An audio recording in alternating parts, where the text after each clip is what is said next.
welcome you to Earl Stewart on Cars, a live talk show all about how to buy, lease, maintain, or repair your car without being ripped off by a car dealer. With me in the studio is Nancy Stewart, my wife, co-host, and a strong consumer advocate, especially for our female listeners. We also have Rick Kearney, an expert on how to keep your car running right. I dare you to ask a question that Rick can't answer about the mechanics or electronics of your car. Also with us is my son, Stu Stewart, our link to cyberspace through Facebook, YouTube, Twitter, and Periscope. Stu is also the Spymaster Director of our Mystery Shopping Report. He dispatches our secret shopper weekly to an unsuspecting South Florida dealership.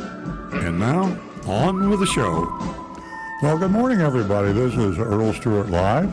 You just listened to my recorded introduction. And Nancy Stewart is not here, by the way. I said she was here. She's still out with a cast on her foot. And she'll be having that taken off, we hope, Monday, and hopefully be back on the show soon. But we do have Rick Kearney and Stu Stewart. Got Jonathan over there, controls, and yours truly. I hope you have listened to us before. If you haven't, I think you'll really be excited about the show. It is unique, truly, and you might be happy to hear about something besides the coronavirus. We're not going to talk about that. We're going to talk about how you can buy a car or lease a car, maintain your car, repair your car without catching the coronavirus. Yeah, without catching the coronavirus. But and I'm not unaware of it. I have a bottle of Purell right here for all the folks in the studio. But we're going to be talking about something to ease your mind, take the worry out of buying a car. I don't always, but I should always remind folks that the reason for this show is a terrible image that car dealers have nationwide, certainly, maybe worldwide. We're not trusted. I say we because in full transparency, I am a car dealer, been for over 50 years. This is not an infomercial. This is a consumer advocacy show.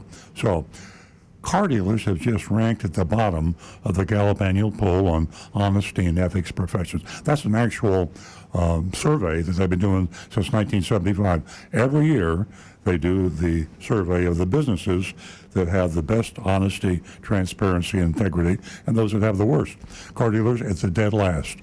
Nurses, if you're interested, are the top, along with policemen and firemen probably, and teachers, the government lobbyists, the congressmen, and the car dealers, and probably attorneys are at the bottom. But the car dealers beat everybody out. I mean, usually they're dead last. In a really good year, they'll be next to last or third from last. That's why we're here, because we know you're not happy when you have to go out and buy a used car or a new car. You're not even happy when you have to go out and have your car repaired or maintained. There's something about the industry, contamination. I have a theory on that. I'll talk about it some Saturday morning, but the fact is, you'd rather have a root canal probably than buy a car. Mm-hmm. You'll listen to the show and you'll find out there is a way to avoid this. We love to hear from you. That's key. It's a live talk show. Very exciting. Live radio talk. You can call and say just about anything you want. I mean, we've had some really tough calls. We don't blank anybody out. We even have an anonymous feedback line. If you have something and you want to remain totally anonymous, you can go to a web link. It's called youranonymousfeedback.com.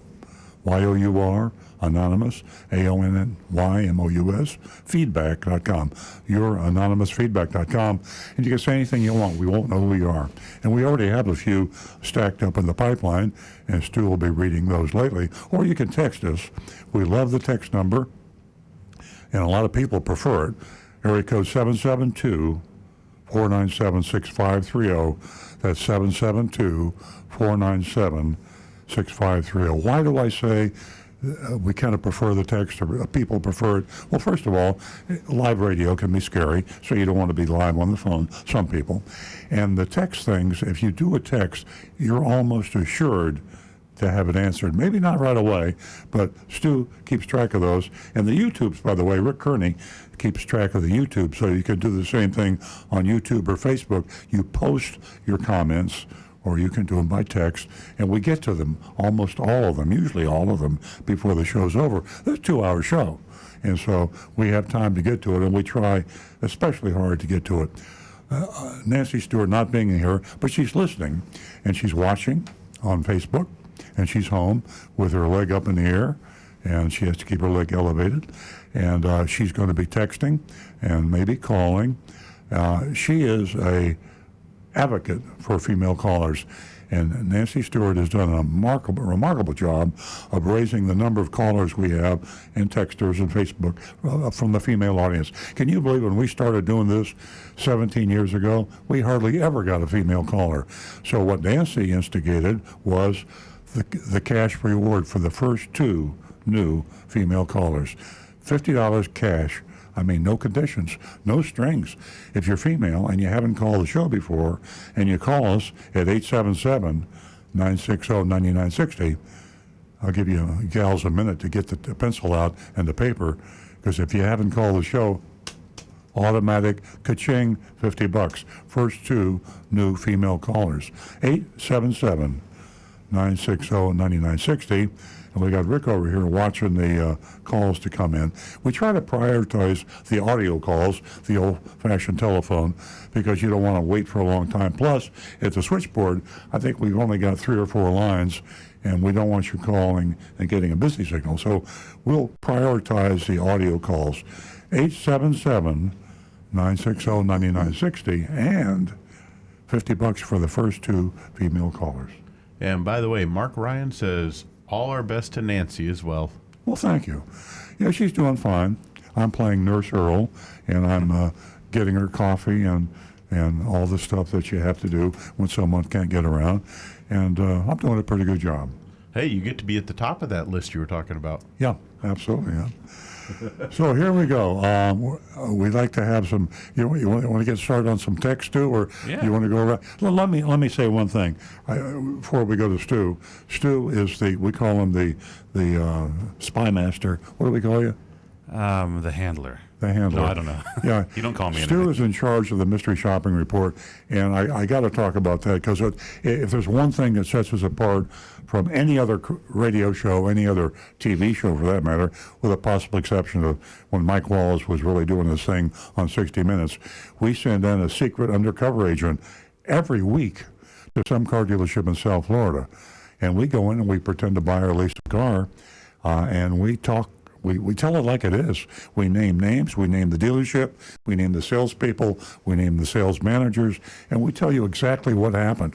And we've been doing this for 17 years every week. We've done hundreds of these, and you can access these mystery shopper reports just by going to our blog, EarlOnCars.com. That's right. EarlOnCars.com, and we archive all these mystery shopping reports. So, Stu, tell us a little bit about the shoppers. Well, we have a very deep bench of qualified mystery shoppers of all walks of life. We have women, men, young, old. We do our best to try to come across as a real customer when we get there. Yeah. So we usually come up with a cover story. It sounds a little bit silly. You'd think you can go in there and just kind of wing it, but it's part of the fun actually is preparing the shopper. And it works. We hardly ever get caught. No. We've been caught in 17 years, maybe 3 times, I'm thinking. Yeah. And mainly it was Agent X. And the reason for that was we start running out of dealerships to shop. And so we might send them back. We say, well, it's been about a year and a half. They won't remember you. And most of the time they don't. Yeah. But it's happened before. Let me interrupt you because we have a caller. Rick just waved at me. We have Betty. Female. Betty, good morning. Good morning. Are you a first-time caller? No, I'm not. I have a question for Rick. Okay. Okay. The 2020 Corolla maintenance logbook says that it's first 5,000 miles to add Toyota EFI tank additive. What is that, and why do you have to add that? You don't. We actually don't even worry about that. It's one of the very, very few areas where I kind of say, Toyota, you're maybe being a little too pretentious here, a little too cautious. They actually sell what I call a mechanic in a can. It's stuff that you pour into the fuel tank, and it's actually supposed to try to reduce moisture or other contaminants and keep the engine burning a little cleaner. But it's one of the things that, although Toyota does say, yeah, you should do this, it's more for places that might have bad gas at times. South Florida, we don't seem to have any issues with it. And I can tell you for a fact, I have never put any sort of additive like that in any of my cars. And I've had 4 Toyotas that, between the 4 of them, have run over, I'll say, pretty close to 1 million miles between the 4 of them. How much does that cost? Is it manufactured by Toyota? Yeah, it's a Toyota product, and it's $25 for the can, I think. And what do dealers typically charge to put it in? Nothing. $25 They shouldn't for a charge can. anything. Yeah. Just it's what open. year's your Corolla? She said a Excuse me? 2020. And that's actually required in the maintenance guide? It's, I believe, at the 30,000 mile maintenance. Never heard of that. haven't either. There's a EFI additive that they recommend, but it's not something that we don't even bother with it. We ignore it. Well, that's That's- interesting, that's Betty. about the Betty, that's only a one I great do. that's a great call. no Stu idea. didn't know about it. I didn't know about it. Fortunately, Rick did. But thank you very much for coming up with that. I'm a little surprised that Toyota would recommend that. And Rick is pretty knowledgeable. And if he says you don't need it, you don't need it. That sounds and, like- and at $25 a can, why have to shell out $25? And they recommend it about once a year or every 30,000 miles. Wow. Once every 2 years. It sounds like something that came out of the dealer council. Yeah. It's snake oil. Yeah. Well, thank you, Betty, very much for that. And you certainly educated us. Please call again. Thank you very much. 877-960-9960 is the old-fashioned telephone, 877-960-9960. And we've had one caller so far. And remember, Betty was a previous caller. But if you haven't called the show and you're female, $50, ka-ching. And that's the Nancy Stewart special. Nancy's home right now, betting that we have a caller. With her pretty cash soon. register. Exactly. And the text number is 772-497-6530. How are we doing on text? We got some that came in while we were away. Okay. We'll start with the anonymous feedback. This comes from youranonymousfeedback.com. All of them are, of course, anonymous, encrypted, impossible to know the identity of the sender. Hello there. I like watching your Saturday broadcast on YouTube. I wonder why the vehicle shown on the highway can sometimes be seen through Mr. Stewart's body on some of the videos. Seems like a mystery.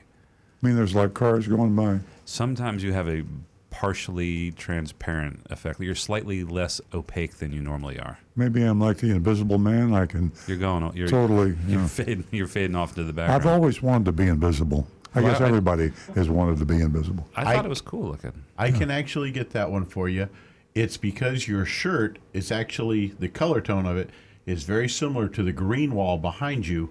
And the ChromaCast program allows it to stick through. I don't know about that. I've played with that before. Like you can This, adjust the settings. this sounds like a bagel thing. Is I it? think we better move along here. Hey, we got 2 hours to fill. Yeah, but we're going to work on. We'll work on that. Thank you very much for the observation. And we have a caller, which is far more important. We have John in Palm City. Good morning to everyone. Hey, John. I have a question to ask, Earl. Yeah. I know people have, the car stays here all summer. There's snowbirds from North Carolina. And it stays outside, and it stays in the sun. And there's hardly any miles on the tires, so there's no wear to speak of. But the tires are actually, I looked at them, they're like dry rot. And it's probably from the sun, sitting, the north and the south side. And the dealer that they got it, they didn't say me who from, I don't even know it's from North Carolina. They have the deal with Tires of Life. So I told them, supposedly the car hasn't been checked regularly, which is a problem. But on Tires of Life, is it only on tread wear that the dealer will guarantee it? Or would it guarantee it also if it's dry rot in the tire and the tire is no good? John, that's a new one. We haven't had anyone raise that issue. The first thing when you started telling me about it was how old were the tires when They bought the car. This was a new car that was Yeah, bought? it was a new car, and then they put one set of tires on. It's a 2010, and I don't know who the dealer was. Yeah. I'm not sure if it's because they're in the Fort Pierce area. They should. So I mean, don't know if it was there or in North Carolina, but they are dried. I mean, it's unbelievable. We how the have done sun that. dried them. We've definitely addressed that. It's most of the programs, because the dealers didn't invent the Tires for Life program. It was something that the manufacturers kind of, and a few crazy dealers have stuck with it. But it is on tread death. But we do run into that because the cars Rick can address this, but they can get in pretty bad shape without even wearing. I can tell you for a fact in our dealership, and I know you don't like having this commercial for the dealer, but we have replaced tires that are dry rotted for safety concerns under Tires for Life, not charged the customer, and covered it under Tires for Life. I know because I'm the guy that got my hands dirty doing it. Yeah, it's technically they're not covered, but as Rick says, we did it because we thought it was the right thing to do. Safety issue. The thought occurred to me that we probably should have checked with the tire manufacturer. If someone bought a car new and it was less than 6 years old and it had dry rot, I think it should be a warranty claim against the tire manufacturer. If they kept the car long enough to where you would have normal dry rot, then that's a different issue. As far as keeping them outside, I got to believe that's probably got something to do with it. A garage car probably is not going to have a tire rot as quickly as one that was kept inside. Well, And also along the ocean. But a little research that I did, all tires at DOT have to be specifications. But when I go in like a Sam's Club or something, there's certain tires that's brand new. But when you walk out the door, they seem to have a bigger odor to them than other tires. Hadn't noticed. And from what somebody told me, and by the way, this guy's car, I never even heard of the brand of tires they are. But many countries make the tires. And somebody told me that some countries, the amount of petroleum that's used in the manufacturer in the tires, it's either a less or a more content in it. Now, maybe that could have something to do with it, too, because that's not regulated by DOT. As Earl pointed out in this show, the big reason with the difference in price of tires is the tread wear and probably the, ratings of A, B, and C on the heat range. But is it possible that some countries would be manufacturing tires with less of a oil content in them? Sure, possible, John. I don't know. The safety measure everybody should take is check Consumer Reports. They have a number of thorough issues about tires, safety, cost, value. They drive the car with the tires on it. I mean, they're really, really detailed. They tell you about all weather tires, winter tires, summer tires, high speed. I mean, they cover it in depth. Just go to Consumer Reports and take a recommended tire, and you're not going to have those kind of problems. Okay. Well, the second question for Earl or Rick, and I don't want to bring up the virus, but do you see any shortages so far in automobile replacement parts? We haven't seen them in automobile. But we certainly feel the effect. I mean, we're seeing a psychological effect on each other. Yeah. I brought a bottle of Purell. We've run into a shortage of Purell. Right. No, we try to order a bunch for the dealership. It's hard to get. And we're having to have a conversation with our employees and our customers and let people know that we're taking all the precautions. But as far as Toyota goes and manufacturing and availability of auto parts, we've seen nothing yet. Right. Actually, a lot of the manufacturers are really based in the USA. We import very few parts from China, and or for that matter, even Japanese car. We have Toyota and a lot of the manufacturers have a huge presence in the United States now. So I think automobile availability would be one of the least to be affected, or if affected, will be one of the last. Yeah, I think the Korean manufacturers, Hyundai, they've run into some issues. I think they actually shut down production because a worker. Yeah, Kia and Hyundai are shut down in Korea, exactly.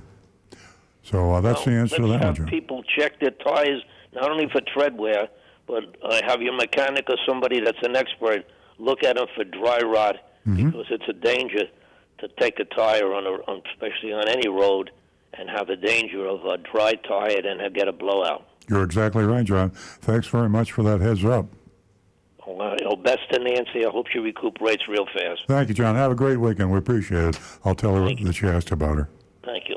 Okay, we've got another caller. Yeah, we're going from John in Palm City to John in West Palm Beach. The Johns are calling. Good morning, John. Yeah, John from West. Good morning, John from West Palm Beach.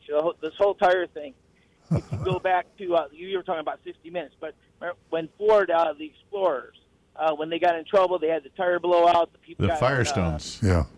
Yeah, the first. Well, what happens is, you may be buying brand new tires, but they found out that you're buying brand new tires that may be 2 or 3 years old, Right. and now they have the date of manufacturing stamped into the tires, so you can find out. And I don't know, you got to look it up on the internet. You Google it, right? And sometimes tires sit in the warehouse, like he mentioned, Costco and Sam's, and they could sit there for a while. Yep. Same thing with some of the smaller dealerships. So the tires, brand new tires to be putting on, could already have the start of dry rot You're or exactly tire right. rot. Yeah. John, did you know that the manufacturers design a specific tire? When you buy a Ford with a Firestone tire on it, or buy any new car, the manufacturer, Ford otherwise, gave the specs to Firestone to build that tire for that particular. And you can't buy those tires, at least firsthand. You could probably buy them secondhand, but Firestone wasn't totally responsible for that problem. Ford bore some responsibility. Yeah. Well, with today's technology, the tires and the tuned suspensions that a lot of the cars have, and the onboard computer, they got to take all that into account. So like switching brands, I don't know how the computer picks up whether it's got Continental or Nitto or Yokohama, but anyways, so like I said, especially if you're switching from one brand of tire to another to save money, you may be going to a cheaper tire, which some people do, and I do, and that the tire may have been sitting for a while and already has dry rot, or it's on its way to becoming dry rot. There's some pretty good tires out there, John, that don't have everyday names. Michelin has got a great name, but there's some tires out there better than Michelin, or at least some models of Michelin that you wouldn't recognize. So I keep going back to Consumer Reports on that. Yeah. Well, John, thank you very much for the call. I really appreciate it. You're welcome. Okay, we've got another caller. I wonder if his name is John, too. Nope. This time we got Alex in West Palm Beach. How you doing? Thanks for the call. Hey, good morning. I like your show. Thank you. A couple of weeks ago, you mentioned, I don't know if I'm mistaken or not, but you said do not buy a Jeep. I say that a lot, but it's kind of tongue in cheek because I know people are buying Jeeps hand over fist. They love Jeeps, one of the most popular models. And my point is, I'm kind of a practical guy. I'm an analytical guy. And when I see a vehicle that Consumer Reports pans in every category, from safety to reliability to maintenance cost, so on and so forth, I just don't know why. Well, I do know why people buy it, because they love it. It's a sexy vehicle. The style is great. I'm tempted myself, from a look standpoint, to buy a Jeep, but it's just not a reliable vehicle. Oh, okay. Because I bought I used to have a Ford Escape, and I had it for years. And it lasted till, about 300,000 miles. But then it died, so I had to buy a car, and I went to the Jeep. I bought a Renegade. I've had it for like 3 years. I haven't had a problem. Well, when I say Consumer Reports pans a vehicle, they're talking about the percentage of vehicles that fail. So you could have 1,000 Jeeps manufactured, and if 25% of them had a lot of problems, that's not good, because your odds are 1 in 4. Right. But you might have got one of the 75% that you don't have a problem with. So it's a numbers game. You're playing the odds, and even the worst car manufactured will have a really good car built, and someone has no problems with it. And the best car manufactured is going to have a lemon. We sell Toyotas. My dealership is a Toyota dealership, and Consumer Reports gives them a very high rating. But let me tell you, we have some Toyotas with real problems. Hey, Alex, this is Stu. This is really interesting. On Consumer Reports for the Jeep Wranglers, it has one of the highest predicted owner satisfaction. People love it, but the lowest predicted reliability and lowest road test scores.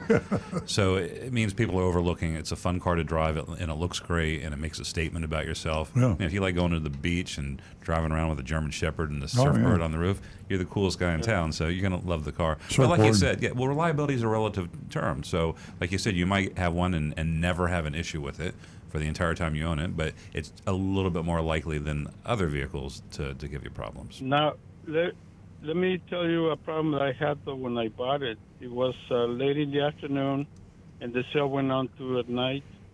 And what the guy showed me was like the gate in the back. When you open it, it lifts like a cover, so that you don't see what's in behind there. Yeah, like a tonneau You know cover. what I'm talking about? Yeah. Cargo cover. So that's what he showed me with the cover. So when I got home, my model didn't have that cover. Huh. So they gave me another car that wasn't the one that I wanted. Oh, but darn. So then when I went back a couple of days later, I said, listen, this happened. I said, I want to talk to the salesman. He says, well, he's not working with us anymore. And we're like, what? And then I explained the thing. He says, well, the only thing we can do is we can sell you the cover, But then it has to be like retrofit because it has like two strings coming from the gate that lifts up that cover. Yeah. And, so... Yeah, that's just irresponsible, and it's one of the reasons car dealers don't have the best name in town is because of things like that. You should have bought what they showed you, and you should have paid for what they showed you, but it didn't happen, and then they wouldn't make it right. They should have taken care of that at their cost because you thought you were buying it. Yeah, but I wouldn't go in there and talk to the sales manager or any other salespeople. See if you can get in touch with the general manager or maybe even the owner. Just kind of escalate it because the salesperson, the sales manager, the salesperson's not even there, and they're gonna blow you off and try and get you to spend some extra money. That's not an expensive piece of accessory, I don't think. It costs like $295. They should get that's probably the list price. They could probably Cost the dealer $150. if that they should give it to you. Well, Alex, thanks very much for sharing that with us. Back or no? Thank you. You should definitely go back. Okay, 877-960-9960. That's our regular telephone number, and 772-497-6530. And we do have a call. Well, we got actually a YouTube one here. YouTube. Mike and wife asking, why do dealers continue to double charge on the freight and dealer prep and still get away with it? That's one of the most egregious violations by dealers. A dealer fee is actually legal if you go through the disclosure, which is kind of a silly disclosure that the Florida legislature and other legislatures let dealers get away with it. But freight is a federal ruling. It is a federal law that the manufacturer add the freight to the cost of the car and to the sticker price. So the freight is charged to the dealer in the invoice, and it's added to the invoice and the MSRP. So when you buy the car, you automatically, by definition, pay the freight. So when the dealer charges you freight again, they are charging you twice. Dip. I'm not an attorney, and I'm going to say this anyway. I think it's a federal violation when you mess with a federal mandate and trick a customer by making him think they're paying a federally mandated cost. That's a pretty serious crime. Mm-hmm. And I do know that some dealers do it. A lot of them don't do it, but we've seen it in our mystery shopping reports. So, and same thing for the dealer prep? Dealer prep? You're exactly right. And that's the case where the state law in the state of Florida says that this is part of the dealer fee, is the dealer prep. And so they're, in a way, they are contradicting the facts by the manufacturers reimburse the dealers for the dealer prep.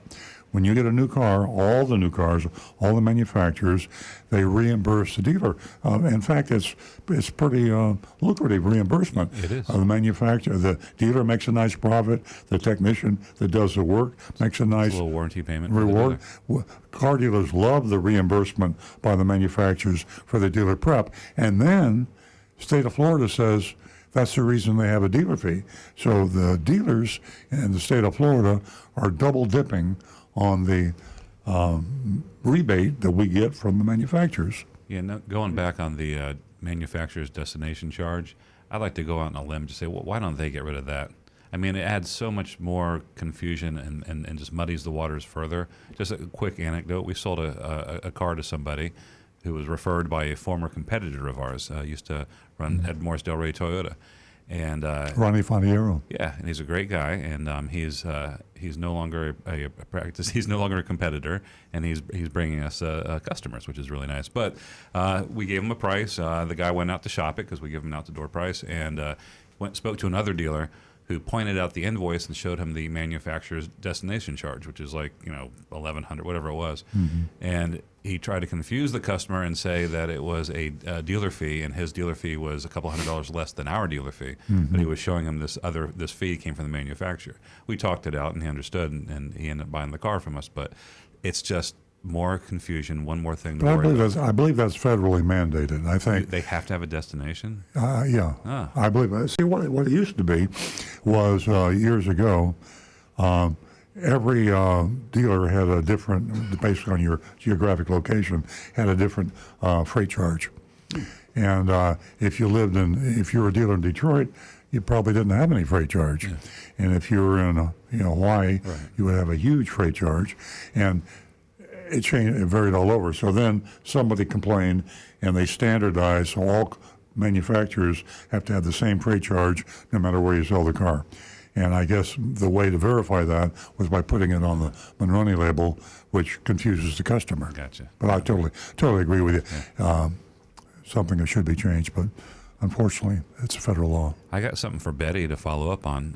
The caller who asked about the electronic fuel injection additive in her Corolla. I looked up the 2020 Corolla required maintenance, and every 5,000 miles it says to add the Toyota EFI tank additive, but only if you live in Hawaii, Puerto Rico, or Saipan. No. For real. Yeah, you have to have the M20A-FKS engine and live in Hawaii, Puerto Rico, or Saipan. So no, you don't have to put the EFI additive. So if a dealer is telling you that, you open up your maintenance guide and point out to that state, that territory, and that Saipan. Is that a country by itself, or is it an island? Why would they put that in all the owner's manuals when there's only 3 places? And I guarantee you, Betty was fooled, I was fooled, Rick was fooled. I was fooled. And a lot of people get fooled, and they're just selling a whole bunch of that EFI at $25 a can. Yeah, it's. I tough one, guarantee yeah. you. I mean, it's in big print. I mean, it's hard to miss. But if you read it, but if you're not looking at it, and a service advisor tells you got to put this in there and shows you, flashes it at you, you might go for it. Good find, Stu. Good find. Wow. Okay. That one's awesome. 877-960-9960. And remember, we still have 2 female caller $50 bills to mail out. If you haven't called the show before and you're female and you call us at 877-960-9960,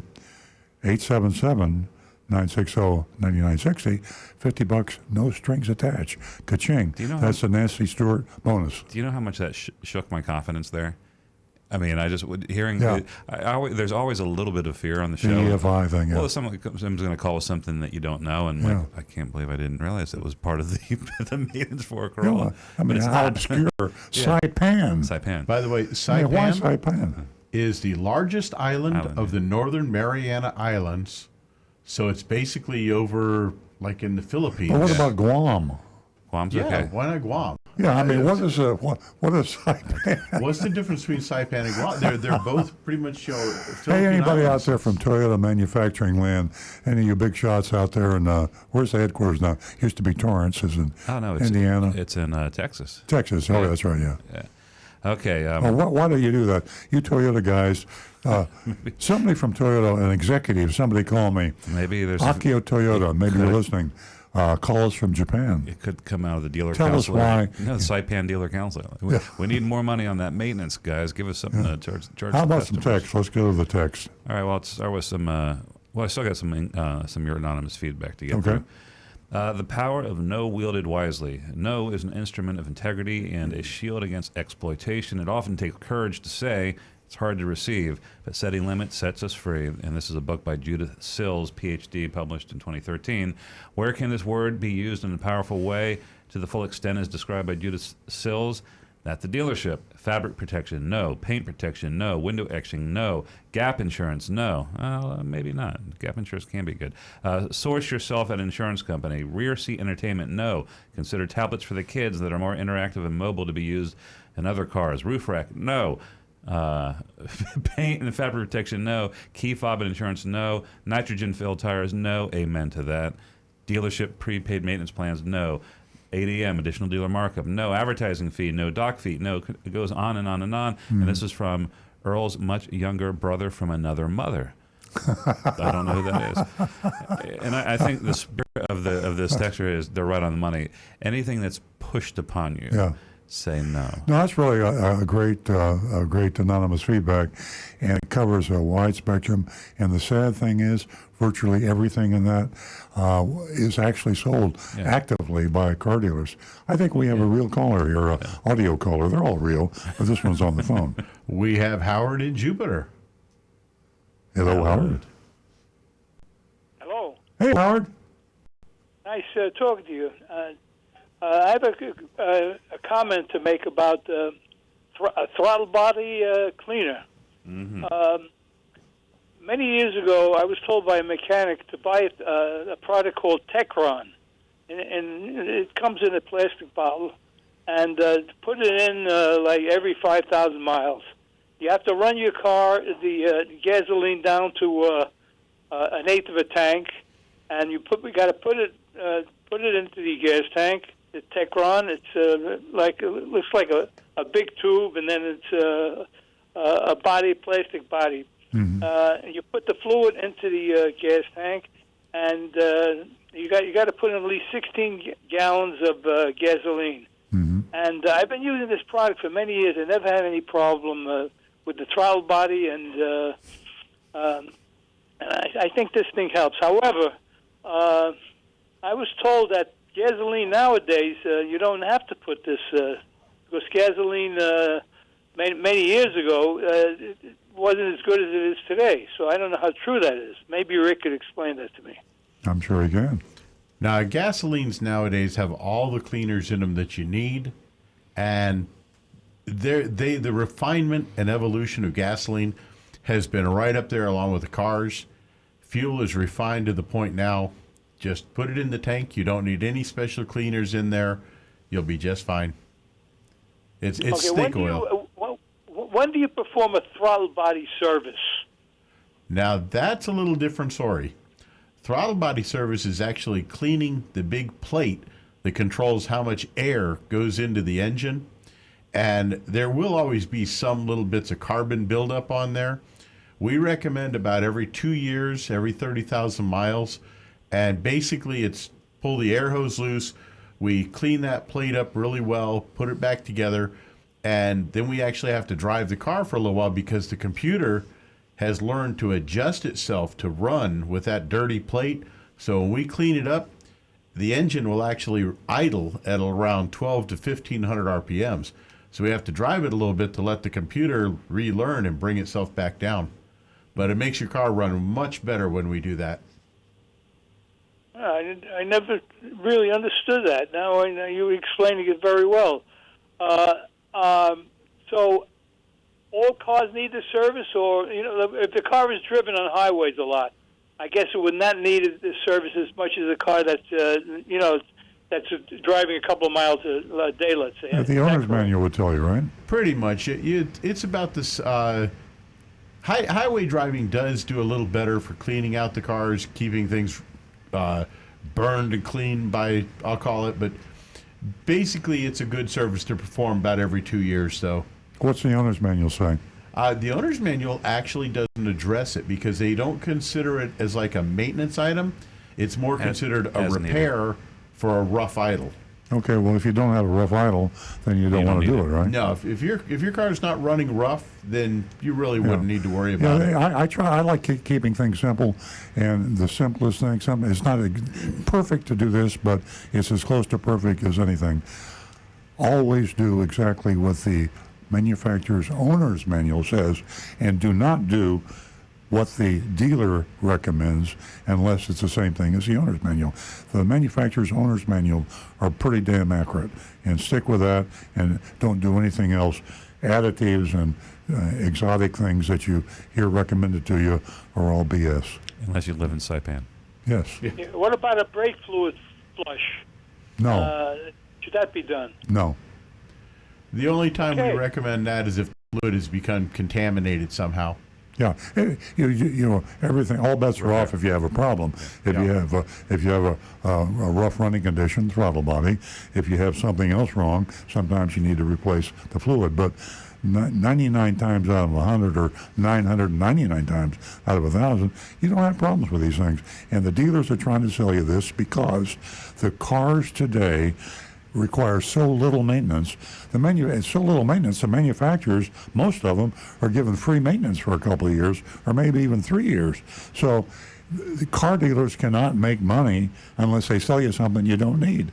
And they make up these exotic stories, flushes and all sorts of stuff, and they say this is recommended. They don't tell you who recommends it. They're recommending it. So look at your manufacturer's manual. If it's not in there, don't do it. Okay, one other question, fast question. What's the difference between silicone brake fluid and regular brake fluid? The chemical formulation, but truth be told, again, you want to look at the DOT number, because a lot of those silicone brake fluids are DOT 5, not DOT 3, and it is incompatible. If you put the wrong brake fluid in your car, you will need to flush it because it can seriously damage your brake system.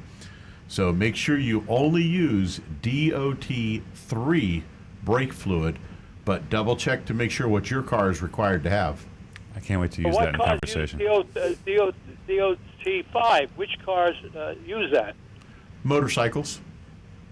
Oh, I got you. Okay. And there are a few high-performance cars, but motorcycles actually comes first to mind because I know that they use DOT 5. So use 3. Okay, great information. Only Thank 3 you in your very car. much. Thank you, Howard. Appreciate the call very much. 877-960-9960. 877-960-9960. Text us at 772-497-6530. 772-497-6530. And we do have another caller. We have Aquaf in Hobe Sound. Who? Aquaf. It's spelled AQUFF. Oh. I hope I've pronounced it correctly. Hello? Agaf? Hello. I have a question for Earl. Yes. Earl, my wife has a '06 Solara convertible with the original 39,000 miles on it, and it is absolutely spotless. Oh. But her dashboard is cracking from one end to the other. Oh, boy. And I've been up to the Toyota dealer here in Stewart, and they said that it's too old. They won't do anything about it. But they used to replace those. Yeah. Do they still do that? Rick, are we replacing? Are we getting any Goodwill replacements on dashboards? Unfortunately, the extended warranty that Toyota did on those has run out, and they have pretty much put their foot down and said, no, they're not doing Goodwill on them. We always Where take a did you shot. buy the car? Where did you buy the Solara? In West Virginia. But we live down here. Yeah. You know, it's just a shame. My heart bleeds for you. I mean, I honestly feel bad because we had a lot to do with this. they built a dashboard that just didn't hold up under the heat and humidity, and we actually, my dealership, we were responsible for calling it to the attention. We got the press on it because these dashes were cracking on Camrys and Avalons and Soleras. They finally saw it as a safety issue. And it finally became a safety issue. Let's do this. I can't offer you a lot of hope, but if you would contact me after the show, and I'll run it by my service manager, and we'll run it by Toyota. Take a shot at it. And we'll take a shot. We might be able to help you. At the very least, we could have the repair done at cost with not any markup. Yeah. And at most, we might get some help. I don't want to offer you too much hope. But by the way, the good news about that '06 Solera with 39,000 miles, that car is worth a lot of money. Those things are high demand, low supply, and everybody wants them. And a low mileage vehicle like that, if you ever want to sell it, you can get a lot of money for it. You got to get the dash fixed. Would you call me after the show?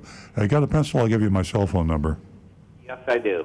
My cell phone number is area code 561 358 1474. 358. What's the last four digits? 1474. 474. Yeah, and give me a call. I'll probably Monday before I can talk to my service manager, and we'll try to help you any way we can. That sounds great, but the car is absolutely spotless, and everybody that sees us says, "When you want to get rid of that car, I want that car." Yeah, well, don't sell it too cheap. It's worth a lot of money. All right, thank you very much, Earl. Thanks for the call. Take care. Bye bye. And another next, call. We do. We have Warren in Pompano Beach. Wow, Warren. Good morning. Good morning. How are you? We're doing fine. How you doing? I'm doing great. I got two questions for you, actually a statement. First question is about leasing. I have two residents. I think I mentioned it at the show. One in Fort Lee, New Jersey, and one in Pompano Beach, Florida. Mm-hmm. I'm looking at leasing the car maybe at the end of the year. I'm trying to have a Ford Taurus. I'm trying to get like another year out of it if I can. Mm-hmm. Is it better to look up north where I live in Fort Lee or down by you guys? Or doesn't make any difference whatsoever? As to where you lease the vehicle, whether up north or down here, what model car are you buying or leasing? I'm not sure. I'm going to look around. It could be a variety of different things. It could be a Toyota, maybe a Camry or an Avalon, maybe a Lincoln, maybe something else. I really don't know. I'm really, going to, take a look when it comes to that point. If you're going to lease a Toyota, be advised that the Toyotas that are sold in the southeast United States, Florida, Georgia, Alabama, North Carolina, South Carolina, go through a Southeast Toyota distributorship, Southeast Toyota LLC. That's an independent distributor. They buy their cars from the manufacturer, Toyota, and they mark them up about $1,000 more than you would pay up north for the same car. So that's not to say you're going to buy it for less money, but the dealer's cost will be higher up north. Stu? Yeah, I'd recommend since we have the internet and it's relatively easy to compare quotes, get quotes from both. Earl's right. The Southeast Toyota dealers have to pay a little bit more, about $1,000 more for their cars, but it's a different region and they have different incentives and a different. We're only talking about Toyota, but if you're looking at a Ford or something like that, get a quote, because here's the other factor is the registration cost. That's going to be different between New Jersey and down here. So you can sit in your living room and get the quotes with email or online and compare both places. Another question I have about the leasing is, if you have a certain number in mind, should you go into the dealer and say, look, I'm going to pay, this is what I want to pay, $350 a month. I don't want to pay a penny more. Less is fine. Do I have to put money down? Like, is it different than buying a car? Should I say, this is my number, and I'm not moving off this number? Is that a good way to do it or a bad way? No, do not do payment. Don't go in there with payment. You can negotiate a price, even if you're leasing. What you need to do, Warren, is leasing has got more hair on it than buying. There's more ways a car dealer can take advantage of you. So when you decide you want to lease a car, you decide yourself how much money you want to put down. You might want to put nothing down.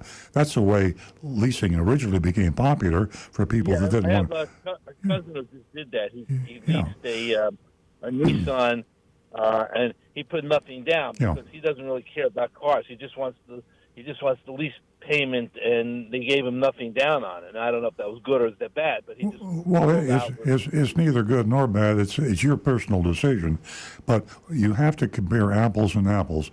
If you're going to put $1,000 down on a Ford Taurus for a 36-month lease, then you pick your Ford Taurus with the same with the MSRP that you want to buy, and then you go to 3 Ford dealers, and you tell them you want a 36-month lease with $1,000 down, and you get the monthly payment, and then you go to the next Ford dealer, and you compare the payments. But you have to be sure that they don't switch it to a different model with a different MSRP, and that they don't start monkeying around with the down payment. You need to be sure you get an out-the-door price. You can't be surprised. An actual purchase price. Exactly. You have to find out exactly what your cash out of pocket is going to be, and on the identical MSRP. And if you compare that, and then you can go to payments, which is what you want to compare anyway. But you can't compare payments until you've locked down all the other variables. Car dealers thrive. The way they make a lot of money on you is get you to come off the target that you came in on. You came in on one particular year, make, model car, they'll switch you to another. That way, it's a whole new ball game, and they can increase the profit, and you're not aware of it. But if you're going to be leasing a car, hold down the down payment, the year, make, model, the MSRP, keep that constant, and buy from the dealer that gives you the lowest out-the-door monthly payment. I got another question about the leasing. Yeah. Now, does this make any sense? Okay. I've leased cars many times in the past, okay? And sometimes I had to buy the car off the lease because I had too many miles on it, and I kept it a year or two and then sold it. Mm-hmm. Now, they have the gimmick when you go into lease, because I went with my cousin, they try to sell you, like, to protect, if you get scratches or something on the lease, Mm-hmm. They pay another $50 a month, and then you don't have to worry about that. I wouldn't buy that for anything. No. But if I go in and I say, what is the least amount of miles? I'm thinking I'm going to buy it off the lease anyway. Can you give me the least amount of mileage? Does that change the buyout price? In other words, if you say 10,000 miles instead of 12, will they up the buyout price or lower the buyout price, or it's not going to change it at all? Well, no, it's not going to change at all. Your option to buy is based on their residual value. And, well, it will actually. I guess they're still help me on this. If you have 15,000 annual allowance and a 10,000 annual allowance, then the residual would be higher on the 10,000. Yeah. Yeah, so it would. It would, but you want to be darn sure you don't go over 10,000 because the penalty will really kill you. Be sure that you're going to stay under whatever allowance you choose.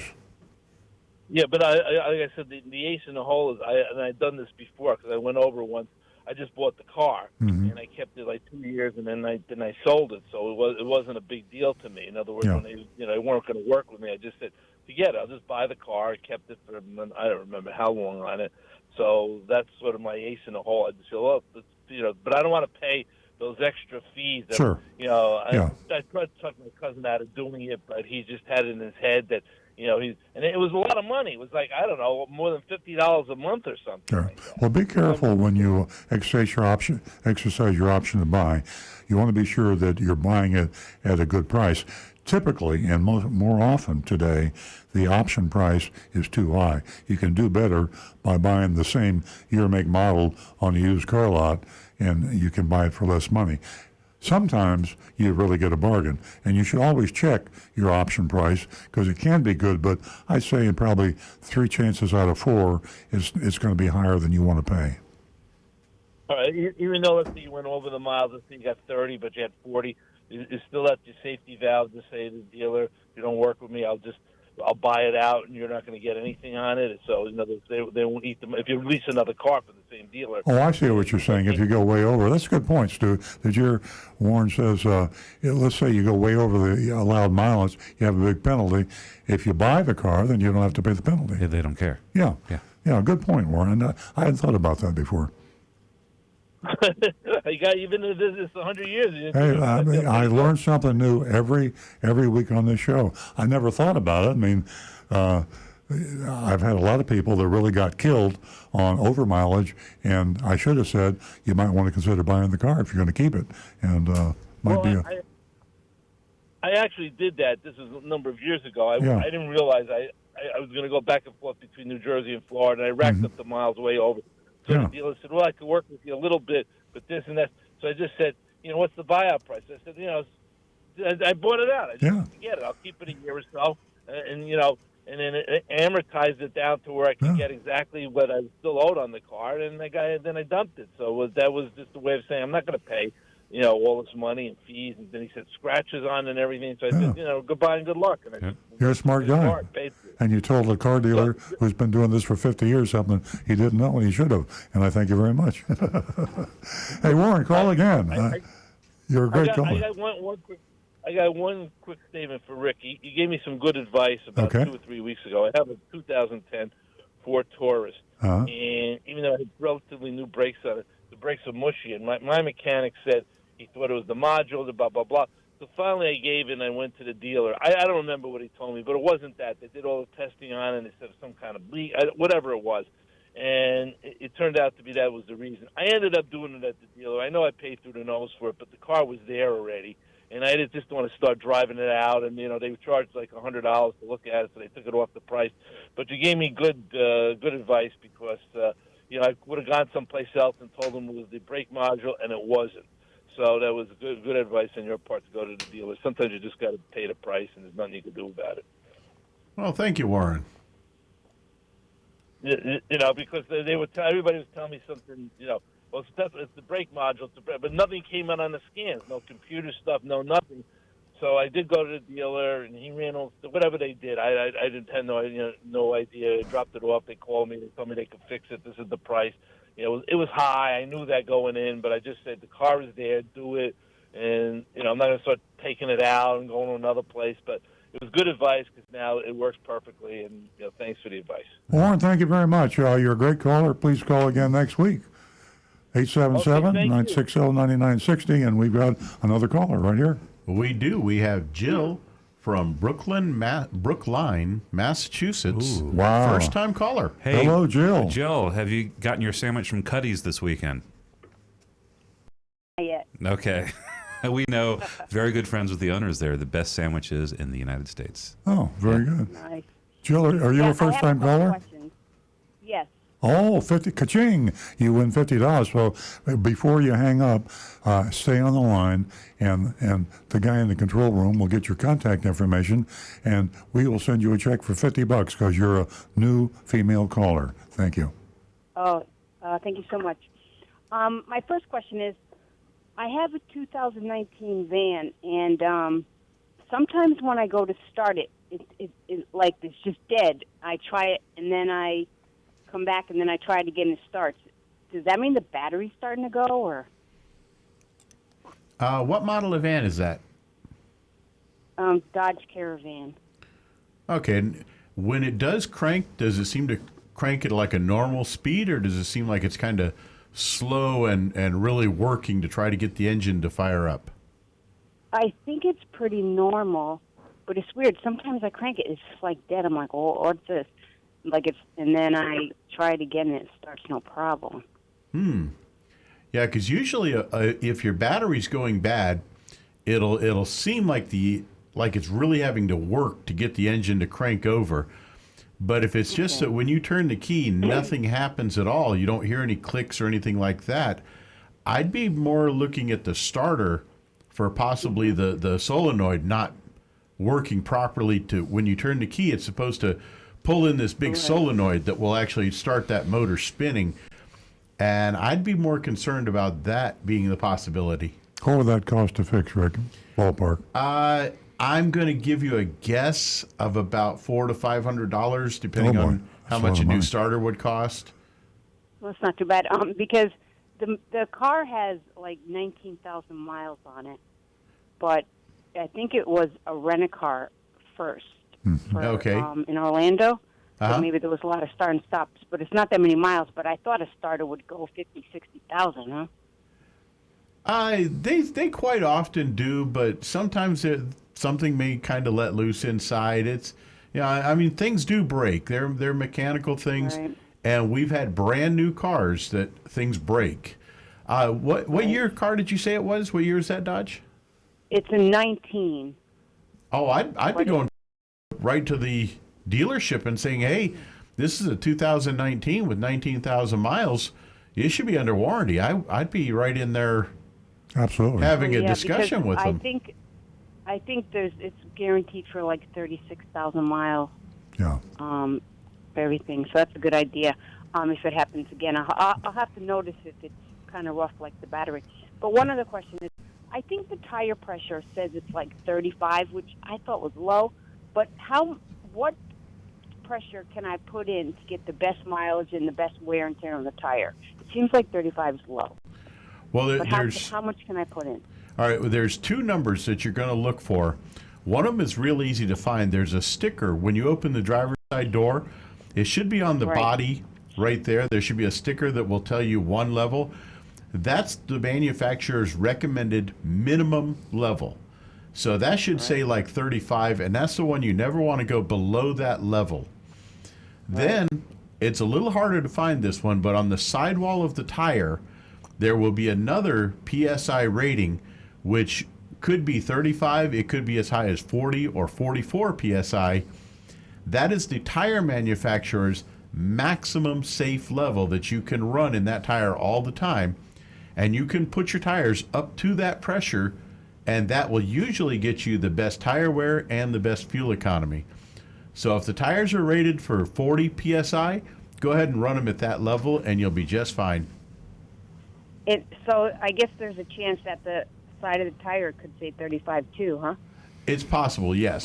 Some of them I do. I didn't know that. You're saying that sometimes the manufacturer of the tire and the manufacturer of the car have the same PSI? Yep. I didn't know that. Sometimes they do. Yeah. Earl, you're learning a lot today. I am. At least 2 new things. Who says old guys can't learn new tricks?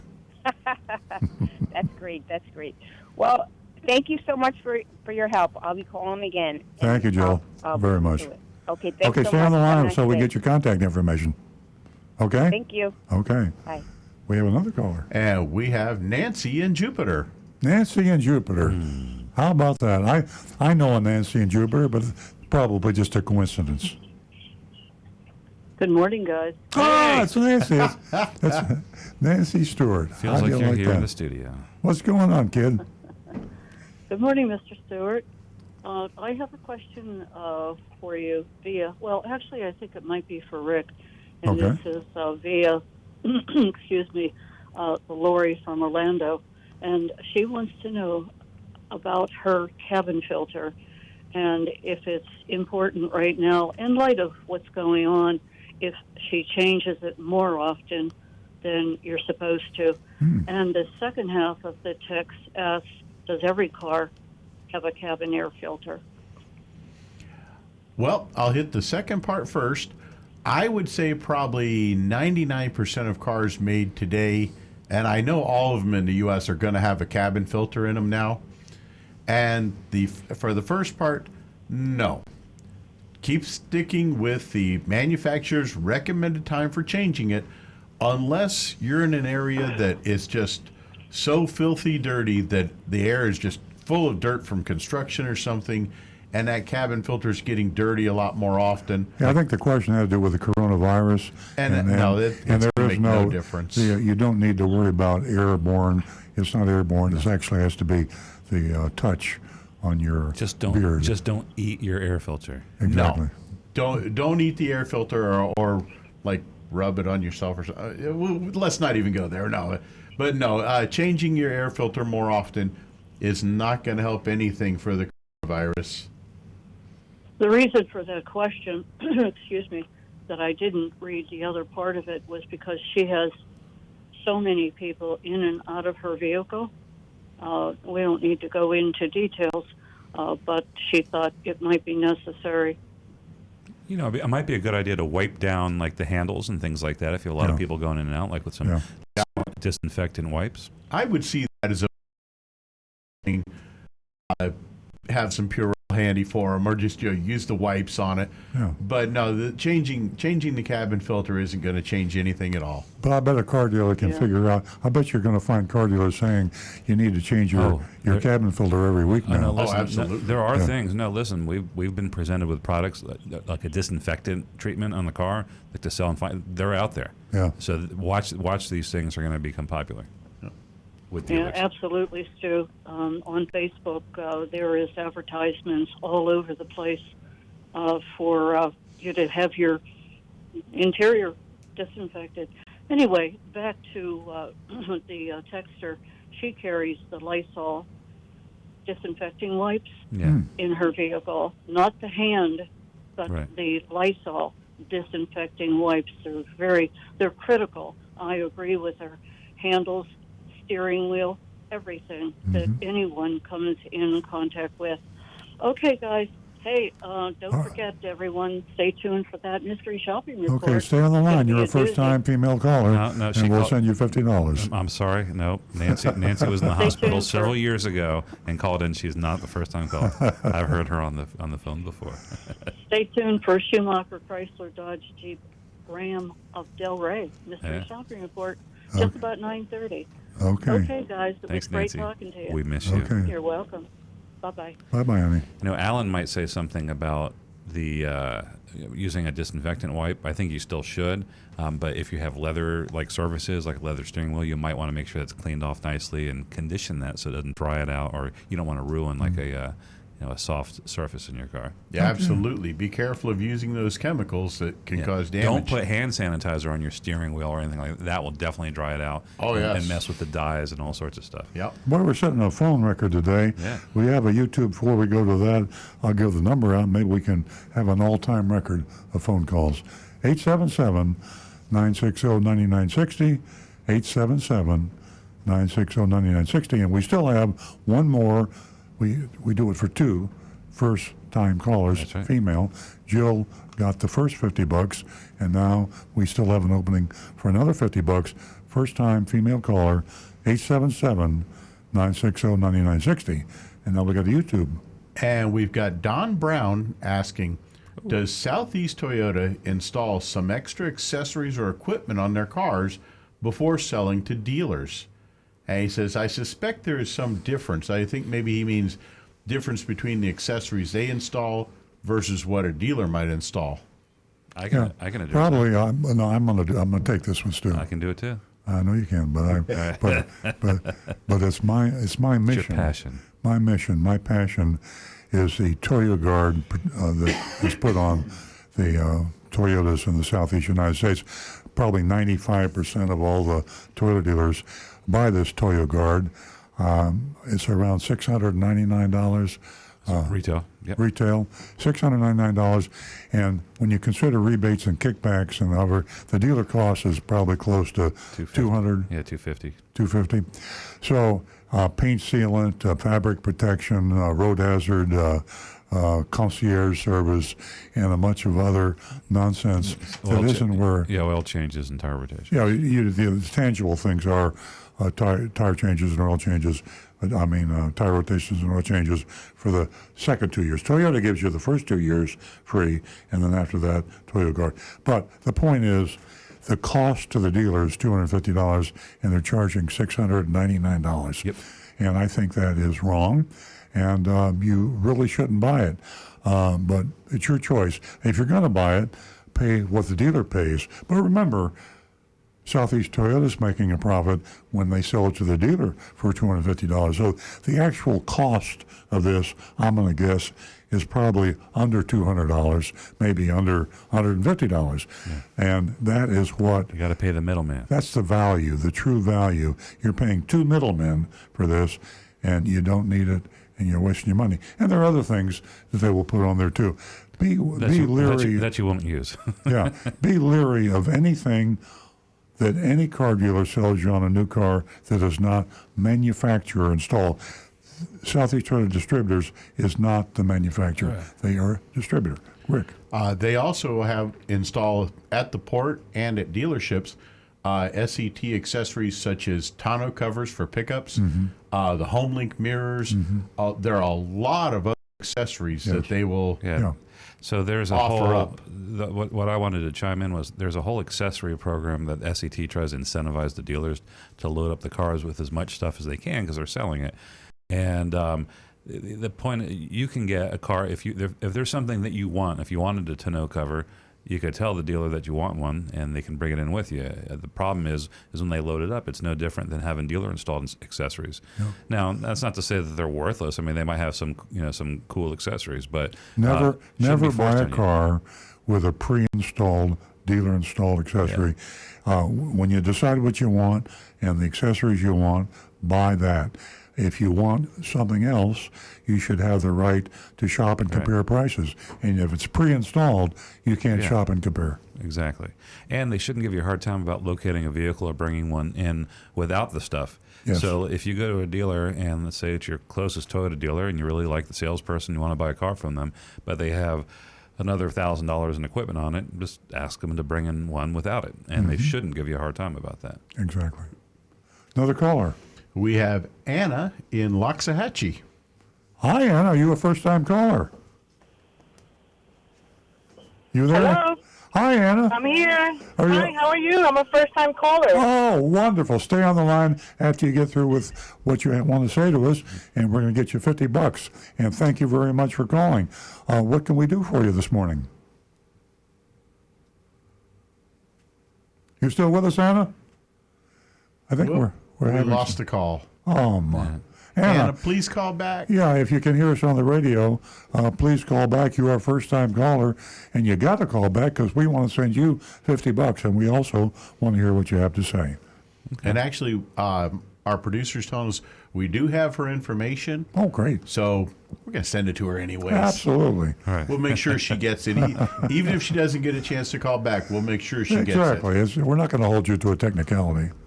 All right, let's jump on to another anonymous. She's back. I think she's back. Oh, Do we great. have Anna? Hello, Anna? Yes, Stuart? Yes, we hear you now, Anna. You're going to get $50 in the mail. Thank you. Listen, I just want to thank you. I'm getting ready to buy another Toyota. I bought Toyotas all my life. This is a RAV4. This is my third one that I have. Oh, wow. And I'm getting ready to buy the 2020, but I'm a little bit skeptical because of all the new gadgets they have. Yeah. My husband tells me it's electrical and also gas. Well, I think half of it. The hybrid. Yeah. The hybrid, yeah. Yeah. Yes, it is. Well, Corolla does have. Do you have any? Yes. Go ahead. No, Toyota has a hybrid Corolla. Yes, that came out last year. Well, she's looking the for the RAV4. Oh, RAV4 hybrid. Yeah, And got that you too. can get either a regular gas version or the hybrid version, either one. How is the hybrid? Is there a lot of complaints with it, or No. is it no? Not so far. I mean, they came out last year, and I mean, there obviously things can go wrong, but it's actually it's a pretty good car. I mean, we're selling a lot of them. If you check nationwide. Consumer Reports, I'm pretty sure they have a high Highly rating rated. with Consumer Reports. Yeah. Great. So yeah, I just started listening to you guys, and it's a lot of good information you guys have.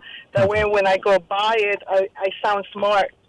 That's right. Well, Anna, one thing That's the whole plan. one thing you mentioned something about them being very high tech and with a lot of new equipment and features, and they do. All the new cars, 2020s especially, have a lot of gadgets, and that's a kind of a deprecating term. I don't mean negative. They just have a lot of things. You need to learn. You need to learn how to operate the car. So when you buy the car, be sure that the salesperson or somebody sits down with you and takes a lot of time to go over everything. And then you have to have somebody to know to call if there's a question later. Because I'll tell you, speaking from personal experience, and I've been in the business a long time, there's things on my car that I'm not sure about how to use them. Be sure you get a full education no matter what car you buy today, because they are complicated. Thank you. Thank you for your help, guys. Thank you, Anna. Another really great resource, Anna, is if you have something on that you don't really understand, pull up a YouTube video for it. There's a YouTube video on everything, and you can. I learned stuff off YouTube about the cars. I got a YouTube yesterday on how to unplug my sink in my bathroom sink. How to clean a toaster. There you go. Yeah. Yep. I completely destroyed the bathroom. It compressed air and blew yuck all over the mirror, my shirt. Give him bad terrible. comments. Yeah. Dislike the video. Give him a thumbs down. Yeah. All Okay. right. I got anonymous feedback here. Here we go. International, from one phone call in Bali and maybe 3 from Canada. Really, Earl? That's stupid. Get over yourself. Just go back to being a self-serving Florida dealer and leave the rest of the world alone. I'm so hurt by that. Well, see, that's the reason I love Anonymous. Wow. It doesn't. But he's wrong. It doesn't. What? He's Australia, Santo Domingo, Saipan. He does. No, Please. see, you can vent, you can say anything you want to us, and that's what we do. I say the mystery shopping report makes us unique. The anonymous feedback, you can say anything, and we will read it, unless it's really vulgar. You know, if it offends somebody. I'll figure out a way to read it We'll that do a doesn't bleep, offend the FCC. Okay, let's move along. All right. Do most people with convertibles run the air conditioning with the top down? How are we supposed to know that? You know something? I confess. Well, I think that it feels good. If I don't know, I'm going to guess, and I guess yes. Right. And it feels good. You want the top down, and the cold air feels good, and you're wasting it, and you're probably using excess gas. But my guess is most people do run the air conditioning. I would. Yeah. I would in a heartbeat. Yeah. Well, there is a certain temperature out there. I don't have a convertible with the windows down. It feels good. Yeah, unless it was cold outside. Then Yeah. I mean, as you would say when I was a kid, were you air conditioning the whole world? Okay, sorry. I think you did that with the refrigerator. Yeah. Question for Earl and Rick. The Toyota RAV4 Hybrid is getting a lot of press with reference to a design flaw in the gas tank. We just told her it was no, I'm just kidding. Design flaw in the gas tank. Does this design flaw also occur in the regular gas-powered 2019 RAV4? And then they sent a YouTube link to coverage of that issue. I wasn't aware of that. I wasn't either. Yeah. I'm learning a huge amount on this show. In fact, Rick would know. I'm coming across as kind of stupid, actually. But I got to tell you, if I don't know something, I tell you. Right, a few things of ignorance. It's okay. Today, I don't know. Okay, so yes, sir. Rick? So far, I think that is restricted to the hybrid because they do have some modifications in them. What's the problem with the gas tank? I believe it's a recall coming out that it's something with the fuel pump, and it's part of that big fuel pump the fuel recall. pump recall. Yeah, there's a whole bunch of if that's the one. Yeah, there's a lot of cars going to be involved in that one. Is that when the car stops? Yeah, they just added $1 million to that one, I believe. That was the one that came out a couple of days ago. Yeah, I don't know if that's the same one. Basically, the car could stop because the fuel pump stops working. So Can I tell you something that will probably shock you and maybe make people not like me? But I have this. I'm a radical transparency guy, and I just can't help myself. Car dealers love recalls.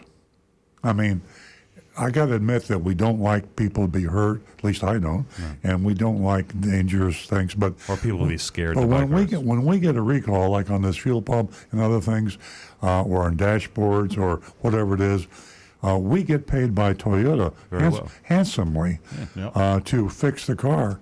And service business can be a little slow because the cars are really good today.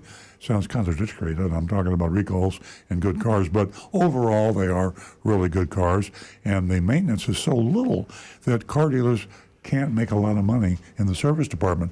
So when there's a recall, we do we high five each other. We get giddy. And it's I feel guilty about that. Yeah. But I just got to tell you the truth. I can't help myself. Yeah. You know, it's funny in the whole universe of recalls and defects. I mean, obviously cars are getting better, over the years, over the decades. Much better. They're just the only entity doing a really good thing really is the manufacturer, because no one's going to build a perfect car. No. The fact they're the only ones actually doing anything about it. I mean, a new car dealer, a new car manufacturer, they're announcing these things. They're trying to get ahead of it. They don't like the bad press. The downside is that there is a fatigue. People hear these things. It's 1 million Toyotas were added to this recall list this week. And granted, the coronavirus was dominating. It really didn't make much of a splash. Yeah, nobody cares. There's an apathy about recalls. Yeah. I think we have a YouTube. Oh, we got a couple of them, but this one's really good. One is "Give me $5." I love this guy's name. If the key fob batteries die in your smart key remote, is there another way to get the car started? He says, I have a Honda Civic. Now, I'm going to go a little bit on a limb and bet that the Honda's probably got the same design as Toyota for the smart car.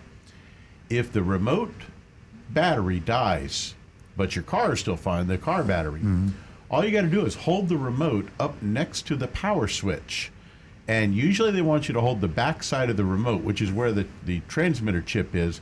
Hold it right up against that power switch when you step on the brake and push the button, and it should start your car up just fine. But that's if you have a little bit of juice left in the battery. If there's zero juice. If it's zero juice even. Is that right? Because it's got the coil. I am getting an overwhelming education. How many things have I learned today? Did you know that, Stu? I knew that. No, you didn't. Rick said we. You're lying. I learned it from I always thought, I knew if you held the remote closer to the lock, it would work. But I thought because there's a little bit of juice. And you're telling me that I could take the battery out of the remote. You have to move it back and forth really fast and create a current. Now, you can't unlock the door. That's why you've got a little key that can be removed from the remote to unlock the door. You start the car, yeah. But to start the car, you hold it right up against there, and it's just like having a key with a regular chip in it that has no battery at all. Okay, let me tell everybody out there something that proves how smart I am. When you are way away from your car and you want to lock it, if you hold it up to your head and hold the remote on your head or under your chin acts as an amplifier to the signal. And I have tested this out myself. Well, you have a giant steel plate in your head. That's true, the plate. Don't tell them.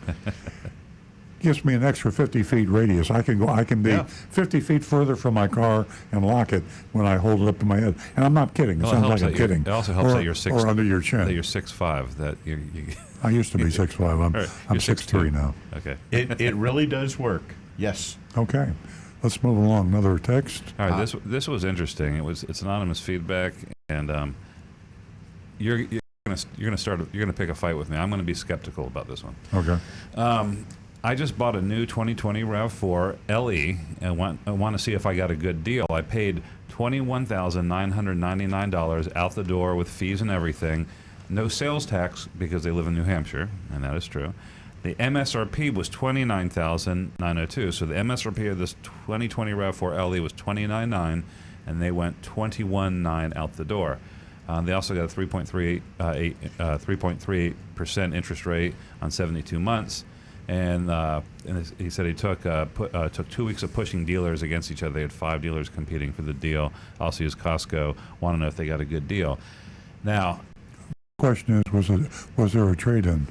That's a very good question. That's the reason Thank you. I would love to see if it's possible to send in. You can redact your personal information. And my second question would be, do they finance the car with a dealer? They did at 3.38% for 72 3.3, months. okay. But here's the reason the only reason I'm skeptical is, so I did a little math while you guys were talking over there, and even taking out sales tax, even taking out the Southeast Toyota administration fee that's in the southeastern United States, taking it down to the cost, and then just saying, all right, let's say they lose $3,000. It would still be around $25,000, $24,500 out the door. That's not to say it didn't happen. I'm just saying I would love to see the What was the date of the purchase? Well, it's a 2020 RAV4 LE, and those that's current in stock, so it has to be in the last 6 months. And did he buy it in the Southeast or up north? Nope, up in New Hampshire. Yeah. But I accounted for all of that. Yeah, the reason I asked that question is that they don't have stair-step incentives. I counted for everything. Out of Southeast Toyota, yeah. If he bought it in the Southeast and they bought it at the end of the quarter when they had to hit their number, it's possible they would take a losing deal. It is, right. There's anything can happen. It could be on the last day of the month, and they said, hey, what the heck, let's lose $5,000 to sell the car. Yeah. But, I mean, not to make it, I mean, that's considerably less. I mean, at our dealership, and I know we're doing we don't want to take anything away from anybody. If you did it, God bless you. Congratulations. If you really might work, be missing something, though. They might be missing something. Might be missing. If you traded the car in, I ask that because they will undervalue your trade and sell you the new car ridiculously cheap, but they'll take the new car in $5,000 below the actual cash value. If they finance the car, in this case, it was a good interest rate. Possibly they loaded it up with after-sale products. There's a lot of way car dealers can get you. A lot of people think they get great deals, and they don't. That's the really scary part about it. It's one thing to get taken advantage of and then realize it, because when you badmouth the dealer, you never go back, and so on and so forth. But when you think you got a great deal, you spread the word, other people go in, and the same thing happens. It's so unusual for a car dealer to sell a car below what it cost him. Yeah. It is. I mean, and it happens. That's just so far below that I'd be curious to see the buyer's order, the final paperwork that was assigned to delivery. And if you can take a picture of it with your phone and text it to 772-497-6530, and you can cross out your name and stuff. We don't need to know who it came from, but it'd be useful. Next. Okay. I don't know if this is for real, but okay, here we go. Anonymous feedback. I got fired, my wife divorced me, my 2 children hate me. I can try to blame me, but I blame you. Life was good, not perfect, just good. Why do you stick your nose in places it doesn't belong? Why did you have to shop my dealership? You may be trying to help everyone else, but you ruined me and my life. Well, it sounds like it's not factual. Yeah. On the off chance it is factual, give me a call. You deserved it. No, I'm just kidding. Give me a call. We'll be glad to talk to you. And if you're looking for a job selling cars and you want to do it honestly, we'd certainly take an application. Yeah, but if we ruined your life, you probably didn't do that good a job. I can't help you with a wife. No, I'm saying if it ruined his life, then he probably had a bad shopping report. I don't know if we want him working for us. Why would his wife divorce him just because he got fired? I don't know. There wasn't real love there to begin with. Yeah. So we don't know. Tongue in cheek. If it's true, then I feel terrible for you. If it's not true, that's why we have anonymous feedback. We read everything that you send us. So you folks out there that want to embarrass me, www.youranonymousfeedback.com. Youranonymousfeedback.com. You can call, you can send in a lie to make me look bad, and we'll read it on the air. Rick? On that issue with the RAV4 hybrid fuel tank, this is one that almost got by me. I hadn't really heard much on this. Apparently, there's a concern with the 19 and 20 hybrid RAVs that the fuel tank, although it's rated to be 14.5 gallons, will only take 10 gallons of fuel before the pump automatically shuts off, and the fuel gauge will show less than full, between 3/4 or 7/8 full. Well, see, I feel vindicated because I'm admitting I don't know stuff. Rick, and I'm learning too. Rick learned too, and Stu didn't know. I knew all this, so nobody knew any of it. So we're all learning. And it's an ongoing issue where Toyota says they're investigating it, trying to figure out what they've got to do. Yeah. And there's actually a class action lawsuit has been started over this. I don't blame them. Where they're really working. I mean, that's really dumb. Yeah. All right. People are saying the driving range of the vehicle, how far it can go on a tank of gas, is being drastically reduced because you can only put about 2/3 to 3/4 of a tank of fuel. I got 2 hybrid RAV4s in my driveway. Is that right? Yeah. Have you ever tried to put more than 10 gallons of gas in? We're not having that issue on ours. So okay, let's go to we got some more text, I bet. Yeah. Hello, this is Tim from Amherst, Ohio. I leased a new 2019 Tacoma last August.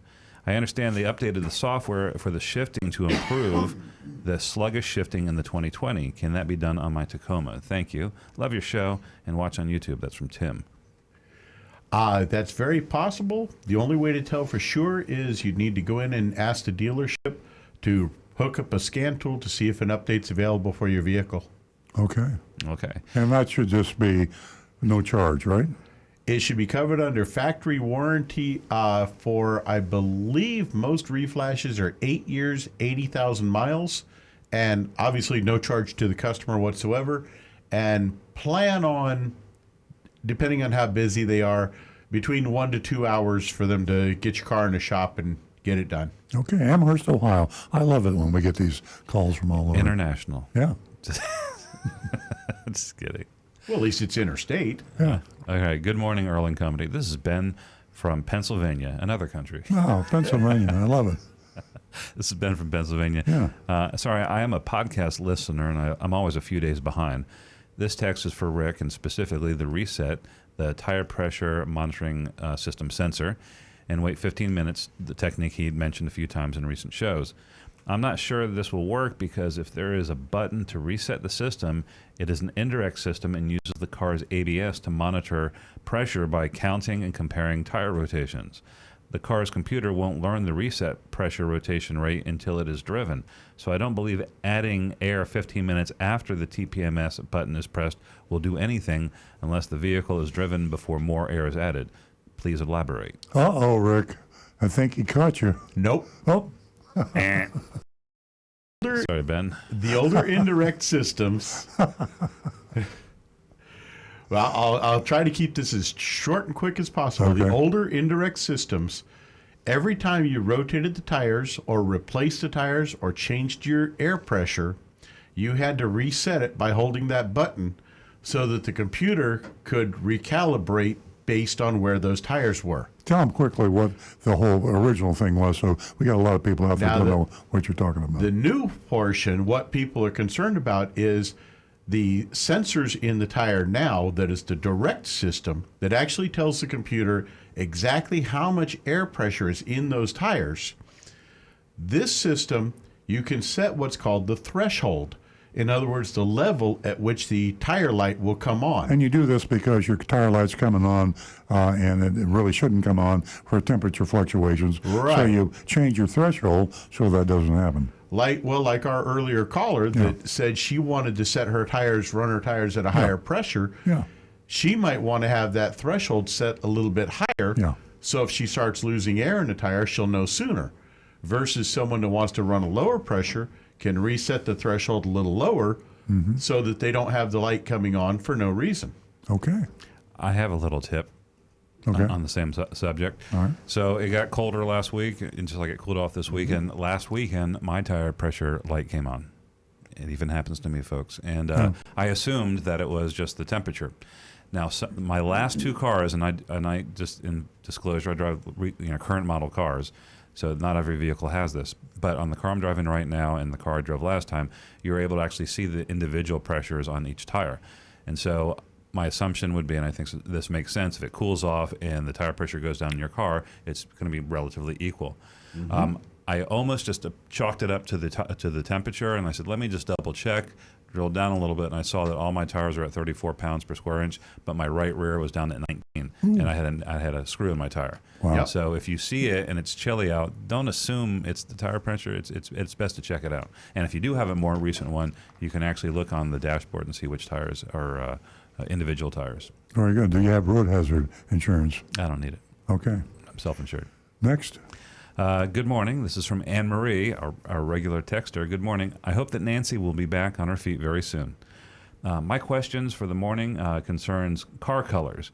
What are the most popular colors and what are the least popular colors? Why do red cars have lower resale values? Just wondering. Thanks. I think it varies a little bit. You think about sports cars, flashy cars have flashy colors, and a red convertible is a good color for a convertible or a red sports car. And black and white are the staples. You can't go wrong with black or white. And silver and Stu, what else? I think black, white, and silver. It's just because they have a larger audience. That's all. So when you get a crazy yellow or obscene orange kind of thing on a spiffy, like a Jeep or something. If you go crazy on color, go crazy on the model car. But if you're going to buy a sedan or just a normal SUV or whatever, stick with a conservative color. If you're getting a Camry or an Accord, don't get bright racing blue. Most people want. It is a big deal. Every day, our appraisers are asked to appraise cars over the phone. One of the first questions they ask is, "What color is it?" Because if you've got a purple Camry, or you got a bright green Honda Accord, you're the only person who likes that color. It devalues that car by at least $1,000, maybe more. Yeah. So if you love the color so much, you got to have it. Bear in mind, you'll pay the piper when you trade it in. Yeah, if imagine you're a used car customer what would you pay to drive that goofy-looking purple car? Yeah, So right. you got to be pretty low. Exactly. Give me a good deal. Hi, Earl. This is Steve from New Jersey. Concerning the coronavirus in the coming months, what impact do you estimate on new car sales and the manufacturing prices? Boy, I wish I knew that answer. I can make a fortune on the stock market. I know one thing, I'm glad I'm not in the airline business or the hotel business. But we don't know what's going to happen to the automobile business. I think we were speculating the other day that people may be buying more cars online. They may be having cars delivered as opposed to going into the dealership. Who wants to go in and shake hands with a car salesman? Or have a car salesman sneeze on them. We're struggling with that. So yeah, we're struggling with that. We don't want to offend people, but we don't want to shake their hands anymore. Yeah, exactly. And so it's a whole new world out there. I like to believe that it's being hyped a little bit out of proportion, but you can't say that until time passes and the media are enjoying themselves. And so part of it bothers me is the fact that they ignore dangerous recalls entirely. They don't talk about them. You can have a car recalled with airbags, and the notice will be on page 21 in the newspaper, and you pick up. There's like 400 cases of coronavirus in the United States. There's millions of recalled vehicles. Yeah, and you got who knows how many people are dying from these dangerous recalls because they don't talk about it. But it is exciting to come to work these days with this whole coronavirus. That's one way to put it. Yeah. All right. Here's another particularly text. if you're an old guy like me. Yeah, no, that's actually. I mean, you should be, prudent. Yeah. Don't laugh it off. But Yeah. this is a text from Bob. It says Costco adds additives at the pump. Is this another nitrogen-filled tires gimmick? Costco adds additives at the pump when you buy gas from Costco? That's what he says. I don't know what that means. I do know that Costco gas is extremely cheap. It's good gas. I don't mean cheap in a negative sense. Low, inexpensive, and they have in our market here. They're building a new gas station at the Costco on North Lake Boulevard in Palm Beach Gardens, and I'm all excited about that because you can save a lot of money at Costco when you buy gas. As far as adding an additive when you buy gas, I don't know what that means. Maybe you could text us again. Maybe it's like that. What's the one that adds Tetraline? Yeah, they might. They might sell. They might sell you an additive, and if Costco's selling additives, I would say don't buy it. Although No. Costco's my favorite store. Yeah, no, I was thinking like all the different Mobil and Exxon and all that. They always talk about their special chemical they have in their fuel that makes it better than anyone else. Well, I thought Costco sold a regular brand. Do they have Costco gasoline? Costco brand? Yeah. They do. I always thought that there was just the fuel that they bought from whoever their supplier was. I didn't think it was anything special. I'll check it out. I can't answer that question. Very interesting. Okay, we have a texter. This is something I don't know if you'll know the answer to. He just wants to know if there are canvas seats available for a 2017 Camry. I'm going to guess yeah. I mean, there's like Pep Boys and all these parts stores. There's Amazon. Yeah. Put it in the search, canvas seat covers for Camry, and you'll have a whole bunch of them. I mean, I found a company that made heavy canvas seat covers for my Tacoma. Mm-hmm. Yeah. Okay. I think we're all caught up on text. Okay. That's fine. I got one YouTuber left here. So Jose Huertas asked, "Hi guys, if I get a price on the net, can I still negotiate when I get to the dealership? Thanks." Of course, and hopefully you don't have to. I always believe in making the quote an out-the-door quote, and you explain it this way. Okay, is this the outdoor price? Salesman, yes it is. Okay, my definition of an out-the-door price is I'm going to bring you a check for this amount. Or a briefcase full of cash. And I'm going to hand you the check, and I'm going to get in my car, and I'm going to go home, and you'll never see me again. That's an out-the-door price. Okay? I don't want any nitrogen in my tires that I didn't know about. I don't want any electronic filing fees. I don't want any, floor mats. I don't want window tint. I don't want pinstripes that I didn't know about. I want to be able to write you out a check, give it to you, get in my car, and go home. That's an out-the-door price. If you do that, you're probably not going to have to negotiate again. But what the heck? Give it a try. Okay. Mystery shopping report time? I'm ready. Let's do it. Mystery shop of Schumacher, Chrysler, Dodge, Jeep, Ram of Delray. Schumacher bought this dealership, 2-3 years ago? Yeah. He's got a lot of dealerships. They got to do something about that name, though. Schumacher, no. No. The Chrysler, Dodge, Jeep, Ram. Yeah, I agree with you. Yeah. CDJ. They don't mention Fiat. I wonder why. I know why. Automobile safety recalls continue to make the news. This week, Toyota added over 1 million vehicles to its list of vehicles recalled for faulty fuel pumps. At this pace, 2020 may be shaping up to be a record year for car recalls. I'm sure it will be. Yeah. I mean, it's just turned March, and there's millions of them. Yeah. The Toyota fuel pump issue is serious. The fuel pump could fail and cause the engine to stop. I mean, can you imagine being on I-95 at rush hour and your car stops? Katie, bar the door.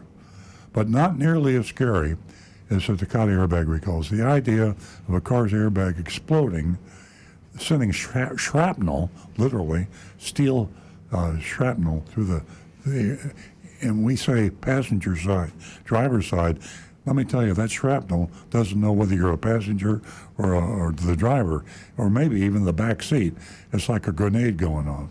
So it's terrifying.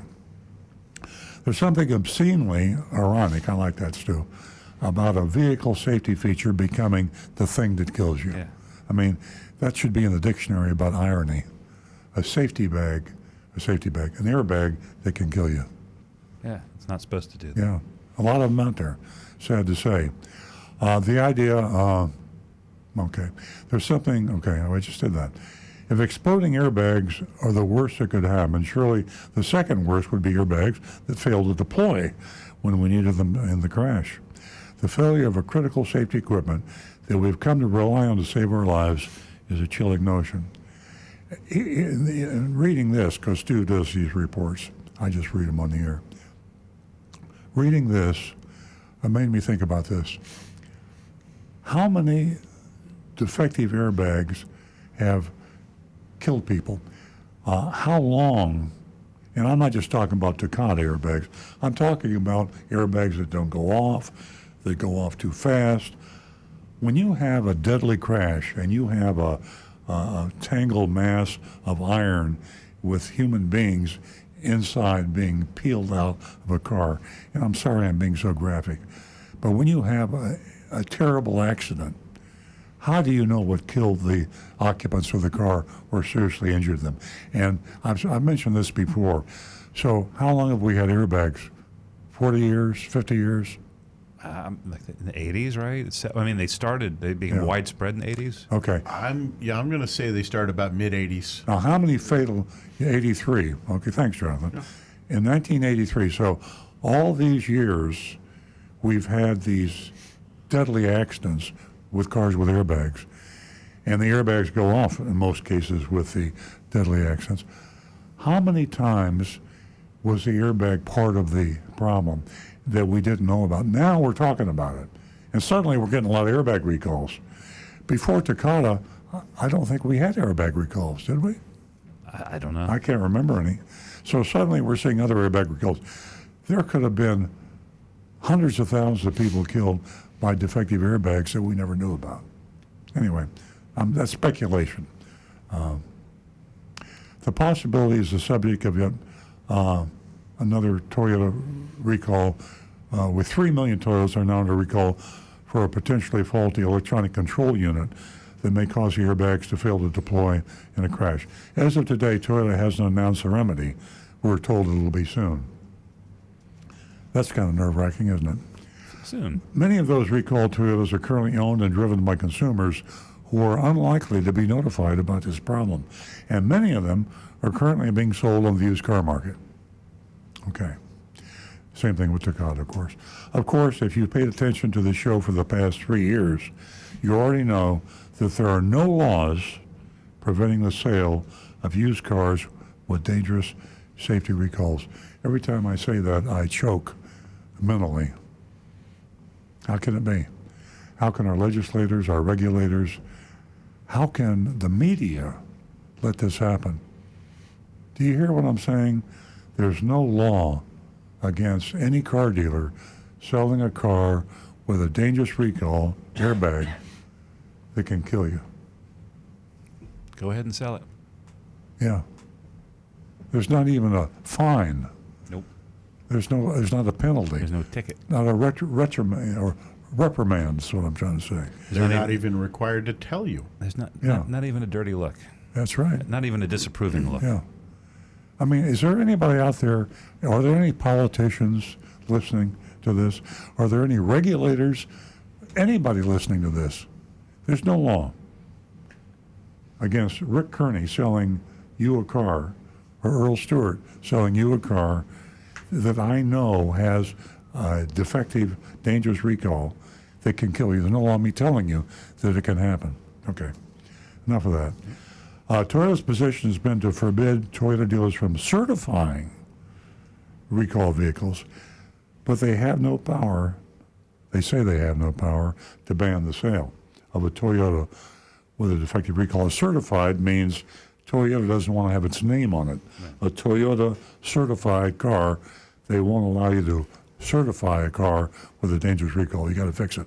But if you don't certify it, and you don't have to certify a Toyota, you can sell it anyway. That's the washing of the hands. They don't want their name on it. Yeah. Okay.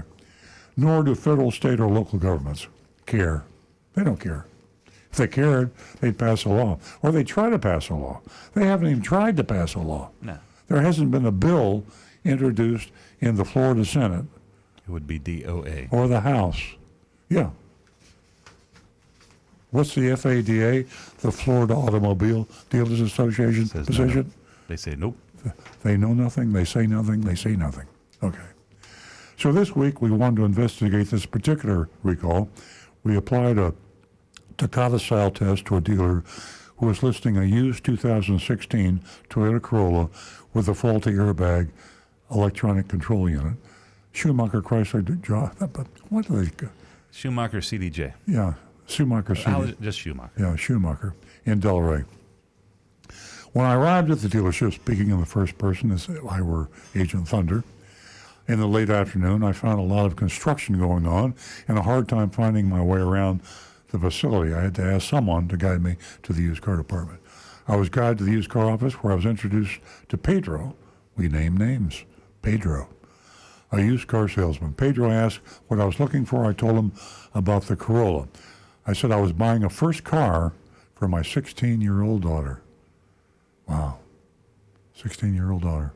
Stu knows all about that. Mine just got her first car. Yeah. Pedro indicated his approval and said, I had a lucky kid. I told him that my main concern was safety, and I chose the Corolla for its reputation as a safe and reliable car. Pedro agreed with me and then asked what I had hoped to accomplish today. Would I be taking delivery this afternoon? I said, I'd seen a few other 16 Corollas online, but they were priced higher than Schumacher's. Also, I promised my daughter I would get her a white one with a light gray interior. I said if the car checks out and the out-the-door price was in line, I would take delivery that night. Pedro suggested that we go out and meet my daughter's new car. I like that. Yeah. I mean, let's go out and meet nice your little daughter's. style. Nice. I like that. It's a good line. Good sales line. He grabbed the keys and a dealer plate, made a copy of my license on the way out. Pedro talked a little about the car on the ride. He didn't know much about the Corolla, naturally. He sells Jeeps. He gave general description of the features like, these are the windshield wiper controls. Thank you. Yeah. And that's the radio knob. This is the steering wheel. Yeah. I went right for the safety question. Do you know if there are any safety issues I should be concerned with? I was thinking after I read that, what if we didn't say that? Wonder what would have happened. But I did say that. What about safety issues? Pedro said he didn't think so, but then issued the standard refrain, we'll check Carfax, the Carfax that report. That happens in every mystery shop. Every time, yeah. We'll check the Carfax report. Yeah, it's a fair thing. We need to do a shop where we just don't ask about safety. Yeah. See what you know happens. what? This was the going way back to the Arrigo lawsuit, and that was the guidance from the attorneys who said that would be a good question to ask, and maybe we can mix it up next time. Yeah. We made our way to the dealership and went inside. Pedro offered me a seat and said he'd go get the Carfax report. I asked him if he could bring a detailed purchase order, too. And I said I wanted to look at all the numbers. And Pedro returned with both the Carfax report and a real buyer's order. We hardly ever see these at this stage of the mystery shopping report, albeit with the numbers not filled in. It was a blank real buy. Yeah, blank. He started with the Carfax report summary page. He assuredly announced no accidents, no damage, and one owner. Then he said, and one recall. I asked him what it was about. He said it was about the ECU and the airbags may not work in a crash. He said that the Toyota is still currently preparing the remedy and pointed to where he was reading. Pedro said, I shouldn't worry about it. I would just need to take it in to a Toyota dealer when they have a fix. I asked when that would be, and Pedro pointed to where it said Toyota was currently preparing the remedy and shrugged to indicate it wasn't a big deal. We moved on to the numbers. Now, that's something that I think you, with a 16-year-old daughter, would feel a little bit more concerned about. I don't think your mind would be put to rest because the Toyota dealer would fix it when there was a remedy available. You'd probably just say, I don't think I want to buy that car now. You know, it's funny, the whole 16-year-old daughter thing changes the equation. If it was just for me, I could see myself risking it. Yeah, what's the likelihood I'm going to run into something on the way out? But it was a very real fear when my daughter got her license, Mike. Because kids do that. Yeah. They'll get their license and get in a crash that same day. So that's funny how we feel about our kids. We worry about them more than we do ourselves. Yeah. Pedro used a Blue Point pen to fill in the figures for the buyer's order. The sale price on the online was $13,495. He highlighted the pre-printed dealer fees, and there was $6.50 in legitimate fees. There are fees that are legitimate. They're very small. Battery tax. The sale price was the online price, $13,495. Now he highlighted the pre-printed dealer fees in $6.50 with a yellow highlighter and stated these were standard. The fees included, here we go, $98 private tag agency fee, that's the dealer fee, $279 electronic registration filing fee, that's a dealer fee, and $995 billing and handling, that's a dealer fee, totaling $1,372 in bogus fees. Bogus. So the advertised price was $13,495. Florida law says, the Florida statute says, that you must include the dealer fees in the advertised price. Schumacher did not do that. They held out $1,372, $1,372 added to the $13,495, breaking Florida law. But almost every car dealer does that. And we're going to be scoring this mystery shopping report shortly. And we grade on the curve. So I just want you to realize that. Isn't it terrible that all car dealers do this? After all that, I'm not fond of this term, Stu. I swallowed my bile. That's disgusting. That's kind of like, you don't want to say. I swallowed my bile, and I know what you mean, but. Just picture. I swallowed my bile and said. I swallowed. That's right. You don't swallow your bile. That's terrible. Well, when you burp up a little. Looks good. I'll be back tonight. Okay. I'll be back. I swallowed my acid reflux. Epilogue. Pedro didn't conceal the recall, but he downplayed the hell out of it. This would count as a technical fail, and we're going to bring it to a vote. Let me show you vehicle buyers were, because you rarely see these. Yeah. And it actually says it right, purchase order, and at the bottom it says these are the terms. Yeah. I made a note on my copy, and I said dealer fee very seldom being used. He used the word dealer fee nowhere in the buyer's order. And so the point being, all the car dealers now have realize a dealer fee probably, we'll take credit. I think this show, our newspaper columns, our speaking engagements, we have really terrorized the consumers. I mean, we've alerted the consumers to the word dealer fee. So what have the car dealers done? They just don't name it dealer fee anymore. They changed the name. So they actually advertise now, no dealer fees. We don't have any dealer fee, but we have an electronic filing fee, we have a tag agency fee, and what was the other one? Billing and handling. Yeah, billing and handling. Yeah. They should billing just and handling. You might as well just give them like people's names. Like this is Bob for $9.95. So there we have it. We have the Schumacher, Chrysler, Jeep, Dodge, Fiat, whatever in Del Rey.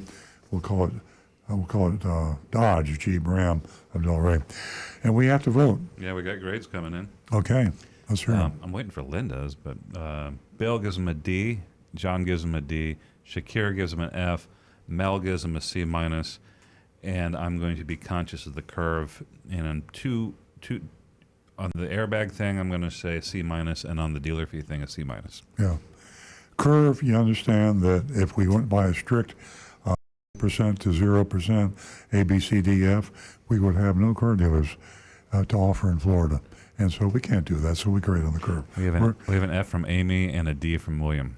F and D. Okay. We've got on YouTube Wayne F, $25, D, Mark Ryan a D minus, and myself, I'm going to go ahead with the D and say they pass, but you got to keep your eyes open, folks. Yeah. Nancy Stewart, did Nancy text in the grade? She did not text in the grade. Let me look at Facebook. Yeah. She's out there. No. She's usually pretty strict. Yeah. I'll vote for Nancy. Nancy gives him an F minus. F minus. Okay.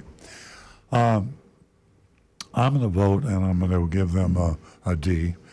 And I have to say generally that the Schumacher dealerships are cut above, and I believe most of them are on our recommended list.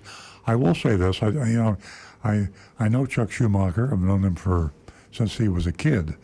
I knew him when he worked for his father, Dick Schumacher. He had the Buick dealership at that time on Okeechobee Boulevard, and his father was an honest guy. He's an honest guy. Chuck Schumacher's grown his dealerships to multiple. I don't know how many different franchises he has now, but I have to guess 8 at least. Yeah, maybe 10, and so we have almost all those on the recommended list. I'm not going to fail him. I think that his dealer fees are a little getting out of hand. Extreme. Yeah. Right. Yeah, he's starting to look like a Broward County dealer now. Yeah. And I think the disclosure on the Takata airbag, again, everybody has problems there. So that's the reason we're not going to fail you. But do better. Try to do better. And we have the recommended list. You can go to earlstoreoncars.com, our blog, and you can go to recommended dealers, and we will have a list for you. And bear in mind, it is buyer beware on the recommended list. On the do not recommend list, just don't even go in, because they're really bad. Because when you grade on the curve and you flunk somebody, they are really bad. Recommended list, just be careful and do your due diligence and get 3 competitive bids, and watch out for dealer fees by name of everything except a dealer fee. It's like from Shakespeare: a rose by any other name is still a rose. A dealer fee by any other name. A rose is a rose. It's still a dealer fee. And stay away from it. And when in doubt, you can call us. And if you have a bad experience, we ask you to call us and tell us about it. That's right. How much time we got left? Like 2 minutes. We got 2 minutes. Did you hear that the CEO of Ram resigned over this sales reporting scandal? No. Yeah, so he was in line to become And Chrysler Ram. Well, he was the Ram division, of Fiat Chrysler, and he was in line to actually assume the leadership of the whole shebang, Fiat Chrysler, and he became a government cooperator and got federal whistleblower protection for revealing these like dishonest sales reporting tactics of Ram. And then so he reported, and then he quit. You know why? Ethical man. We have a morality crisis in this country, not just in car dealerships, but you look at Wells Fargo, and you look at some of the pharmaceutical companies. You know, when people are rotten and dishonest to the top, what do you expect? Well, he's this guy's an honest guy. His name's Reed Bigland, which is a great name for the CEO of Ram, Bigland. Yeah. But he did the right thing, and then he got out of the business. Well, you got the CEO of Nissan in jail. He escaped. Escaped from jail. Right. I mean, I can't believe I'm saying that. He's the on a beach CEO in Beirut right now. Yeah, he's hiding in Lebanon and Beirut. Yeah. Okay, folks, I think we're at the end of the trail here. Yeah. Thank you all for joining us on Earl Sterling Cars. Nancy, I'll be picking up garlic at Public on the way home because I know you're going to make me your spaghetti and meatballs. Ooh, sounds good. See you next week.